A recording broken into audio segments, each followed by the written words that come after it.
stretching routine for the deload weeks. You'll see a deload week pretty much every 7th week, and this will be just a little stretching kind of some just light body weight movement type exercises that you'll see. So the first one is going to be a cross-legged side bend, or like an Indian sit, crisscross applesauce. How I'm sitting right now, even though Rex is in my way. Just come over here. Can you come sit down right here? That's fine.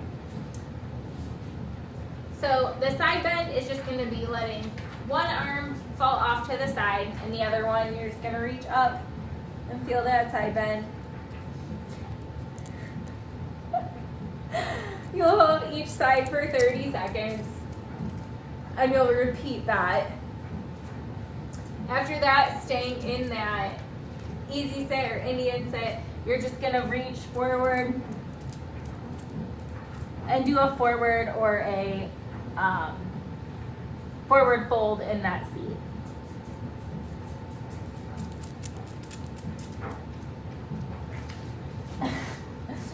From there, just still sitting here like this, you're going to do just some head rolls to stretch out the neck, so that just looks like this. You'll do 5 each direction.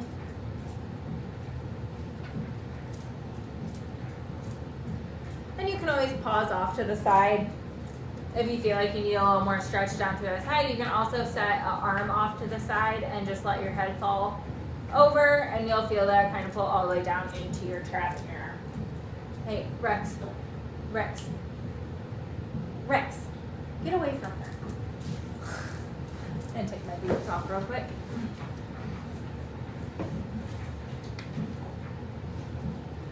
From there, we're going to move into a tabletop position. I'm really making this hard, buddy. Sit down. Sit. And you don't listen. So in a tabletop, you're just going to do cat-cows. So that's just dropping the belly and looking up. And then you're going to round the back and tuck the chin. That's one.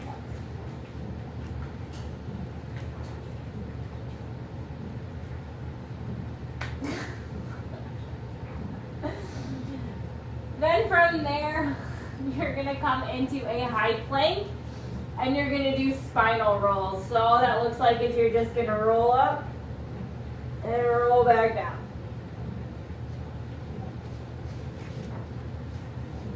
So it's kind of like the cat-cow position. You're just in a plank and rolling out your spine.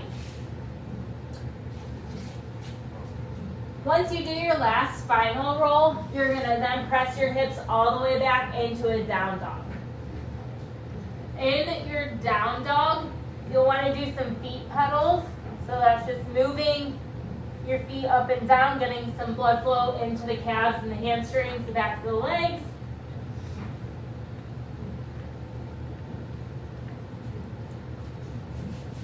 You can move kind of your heels side to side. Just a little bit of movement in that down dog, just kind of warming up the back of the legs. The next thing you're going to do here is you're going to do a 3-legged down dog. So you're going to bring a leg up, and you're going to bend your knee and rotate open. And you're going to hold that for 15 seconds. So it's opening up that hip, you'll bring it back down. Same thing, do the other side. After that, you're going to do some down dog. And by the way, at any point, like when you're holding that down dog, if you feel like you need to like come out of it, shake your arms out, you can do that. This is, like I said, this little flow is just for stretching. It'll get your body warmed up. You might sweat a little bit, but like its main purpose is for stretching and mobility. But anyways, back in that down dog, you're gonna do 5 down dog to up dog push-ups. So from here, you'll lower yourself down and drop your hips. And then you'll press back. Lower yourself down, push your hips back.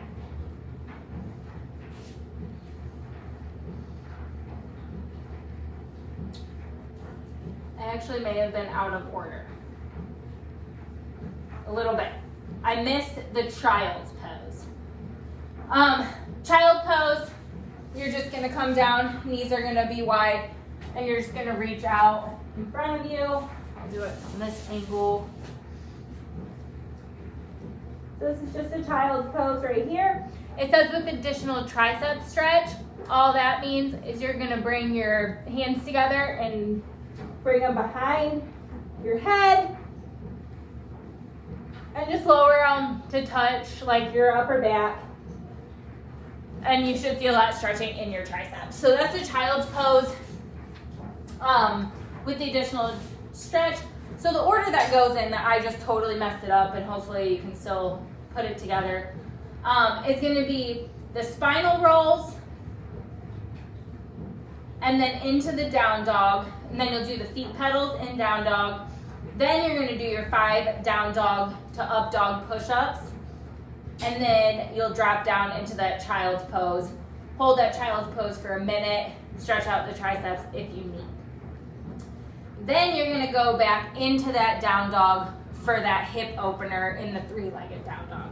So once again, here, the legs up, and you open that hip up. So after that, you're gonna go into a low lunge stretch with a little bit of mobility activation. So by low lunge stretch, back up a little, you're gonna bring one leg forward and you're in this low lunge position. You're gonna just hold here for 30 seconds. We do this in our daily stretching routine where you grab your foot, you're just not grabbing your foot here. We're gonna activate into that hamstring stretch. So you're gonna hold here for 30 seconds, and then you're gonna drive your hips back, straightening out that leg, and hold for that 30-second hamstring stretch. And then you're gonna come back forward, press forward for just like a 1-2 count, press back, forward, back, just for a little bit of mobility and activation there. So you're gonna do that 3 times, and you'll do that on both sides. Then you're gonna come down to a seat. Can I have this, bud?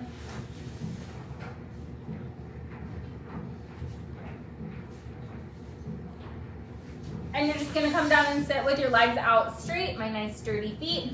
And you're just gonna do a forward fold, so just sit up nice and tall, and then just fold over your feet, grabbing your feet. So from the side, if you could see my feet. But I'm trying to keep my back kind of flat and elongated. I'm not like rounding over. I'm just trying to stay kind of flat and elongated, reaching down to my toes. Hold that for 45 seconds, and then we're gonna come into a seated butterfly. So just bringing your heels together. You can always lean into this a little bit, use the elbows to drive the knees down, whatever feels good, but 45 seconds there. And then you're gonna come onto your back. You're gonna bring your knees in to your chest, and you're just gonna do some little rocks side to side, just kind of rolling out the lower back.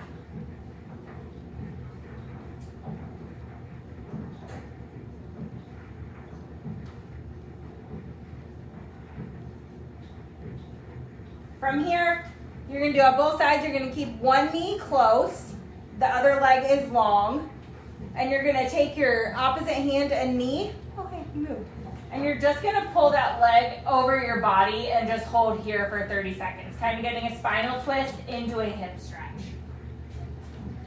Rex is showing you his up dog and down dog. And then you're gonna bring both knees in again, let the opposite go long, and pull it over, getting that hip and spinal twist.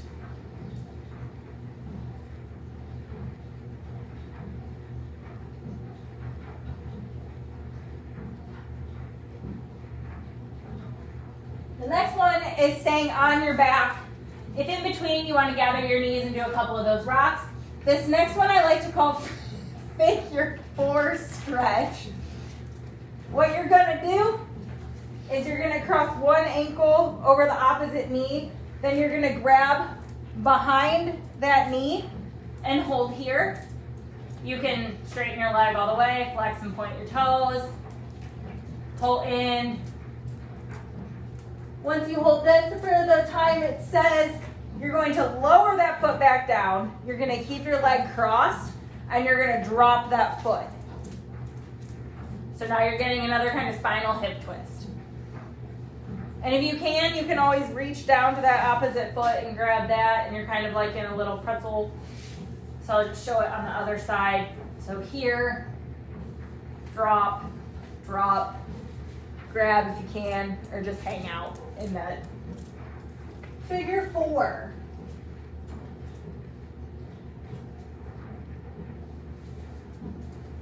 And then you'll just come back up, do a couple more rocks, and that's actually it. You can do any, like you can incorporate like the pigeon stretch from the daily stretches. What else is there? Or like that wide-legged straddle fold we do. Anything like that you're welcome to add to that little stretching routine. But the deload weeks are meant to just do some sweating a couple times a week, get really good and stretched out. A couple workouts, but they should be low impact or like lightweight.